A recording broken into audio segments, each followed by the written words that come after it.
But I will say on this, I think the challenge that I see I would assume that part of this is because some of those policy efforts, there is perhaps a desire not to have to apply all of those policy preferences and support to an industry that is as large as it is with copper domestically, and with some of our partners and maybe international partners of ours already have very active exports into the US with copper that could be altered, right? If there is then a preference for domestic copper sources that would come with this kind of legislation.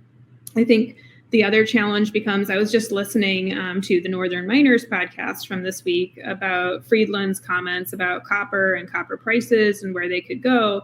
And I think one challenge is we might have a supply under current price dynamics that's sufficient, but like if copper goes up 4x, right? What does that do to us here in the US from an inflationary perspective and cost of producing stuff and having stuff at a price point that we need it at?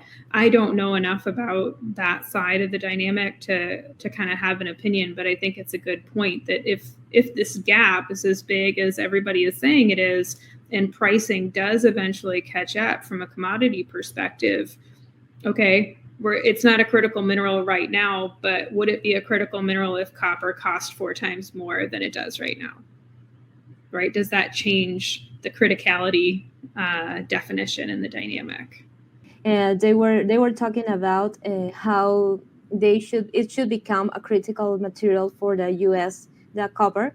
According to the statistics, if I remember correctly, up to 2021, only 44% of the copper used in the US came from the imports of copper.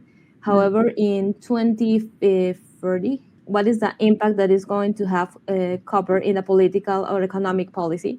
The answer was very simple. It's going to impact as a matter of people are going to be more dependent. We are seeing a shortage in world copper, so definitely it's going to have a huge impact on the economy, and that's why many countries are including right now copper as a critical material.